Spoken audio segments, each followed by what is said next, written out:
नमस्कार बहनों, आज हम लेकर आए हैं इंदिरा एकादशी व्रत कथा। आश्विन माह के कृष्ण पक्ष की एकादशी तिथि को इंदिरा एकादशी का व्रत रखा जाता है। आज के दिन पितरों के लिए व्रत रखना माना जाता है। माना जाता है कि आज के दिन भगवान विष्णु की पूजा करने के साथ व्रत रखने से मोक्ष की प्राप्ति होती है। इसके साथ ही यमलोक में यातनाएं झेल रहे पितरों को भी स्वर्ग की प्राप्ति होती है। इंदिरा एकादशी के दिन व्रत रखने के साथ कथा का अवश्य पाठ करना चाहिए। माना जाता है कि इंदिरा एकादशी के व्रत कथा का पाठ करने से हर पापों से मुक्ति मिल जाती है और शुभ फलों की प्राप्ति होती है। इस कथा का वर्णन स्वयं भगवान श्री कृष्ण ने महाभारत के समय किया था। इंदिरा एकादशी व्रत कथा। धर्मराज युधिष्ठिर कहने लगे कि हे भगवान, आश्विन कृष्ण एकादशी का क्या नाम है, इसकी विधि तथा फल क्या है, सो कृपा करके कहिए। भगवान श्री कृष्ण कहने लगे कि इस एकादशी का नाम इंदिरा एकादशी है। यह एकादशी पापों को नष्ट करने वाली तथा पितरों को अधोगति से मुक्ति देने वाली होती है। हे राजन, ध्यानपूर्वक इसकी कथा सुनो।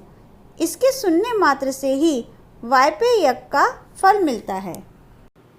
प्राचीन काल में सतयुग के समय में महिष्मती नाम की एक नगरी में इंद्रसेन नाम का एक प्रतापी राजा धर्मपूर्वक अपनी प्रजा का पालन करते हुए शासन करता था।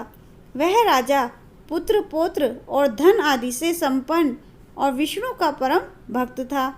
एक दिन जब राजा सुखपूर्वक अपनी सभा में बैठा था तो आकाश मार्ग से महर्षि नारद उतरकर उनकी सभा में आए। राजा उन्हें देखते ही हाथ जोड़कर खड़ा हो गया और विधि पूर्वक आसन व अर्घ्य दिया।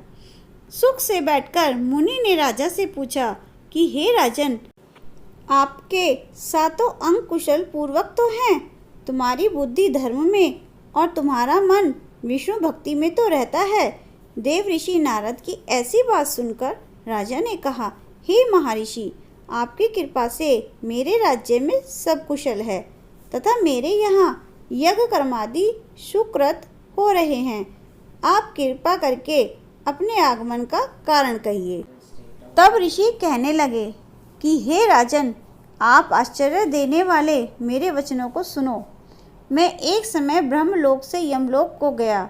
वहाँ श्रद्धा पूर्वक यमराज से पूजित होकर मैंने धर्मशील और सत्यवान धर्मराज की प्रशंसा की। उसी यमराज की सभा में महान ज्ञानी और धर्मात्मा तुम्हारे पिता को एकादशी का व्रत भंग होने के कारण देखा। उन्होंने संदेशा दिया है, सो मैं तुमसे कहता हूँ। उन्होंने कहा कि पूर्व जन्म में कोई विघ्न हो जाने के कारण मैं यमराज के निकट रह रहा हूँ।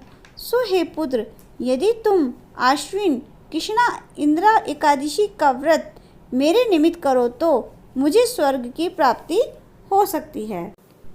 इतना सुनकर राजा कहने लगा कि हे महर्षि, आप इस व्रत की विधि मुझसे कहिए। नारद जी कहने लगे, आश्विन माह की कृष्ण पक्ष की दशमी के दिन प्रातःकाल श्रद्धा पूर्वक स्नान आदि से निवृत्त होकर पुनः दोपहर को नदी आदि में जाकर स्नान करें।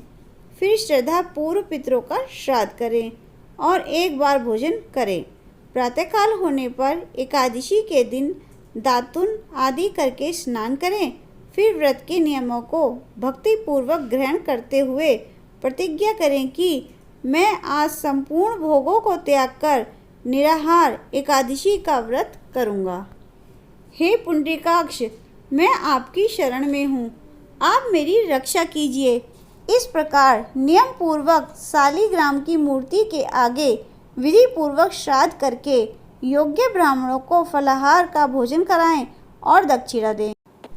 पितरों के श्राद्ध से जो बच जाए उसको सूंघकर गौ माता को दे दें तथा धूप दीप गंध पुष्प निवेद आदि सब सामग्री से ऋषिकेश भगवान की पूजा करें। रात में भगवान के निकट जागरण करें। इसके पश्चात द्वादशी के दिन प्रातःकाल होने पर भगवान का पूजन करके ब्राह्मणों को भोजन कराएं। भाई बंधुओं, स्त्री और पुरुष सहित आप भी मौन होकर भोजन करें। नारद जी कहने लगे कि हे राजन, इस विधि से यदि तुम आलस्य रहित होकर इस एकादशी का व्रत करोगे तो तुम्हारे पिता अवश्य ही स्वर्गलोक को जाएंगे। इतना कहकर नारद जी अंतर्ध्यान हो गए। नारद जी के कथनानुसार राजा द्वारा अपने बांधवों तथा दासों सहित व्रत करने से आकाश से पुष्प वर्षा हुई और उस राजा का पिता गरुड़ पर चढ़कर विष्णुलोक को गया। राजा इंद्रसेन भी एकादशी के व्रत के प्रभाव से निष्कंटक राज्य करके अंत में अपने पुत्र को सिंहासन पर बैठाकर स्वर्गलोक को गया। हे युधिष्ठिर, यह इंद्र एकादशी के व्रत का माहात्म्य मैंने तुमसे कहा। इसके पढ़ने और सुनने से मनुष्य सब पापों से छूट जाते हैं और सब प्रकार के भोगों को भोगकर वैकुंठ को प्राप्त होते हैं। बोलो विष्णु भगवान की जय।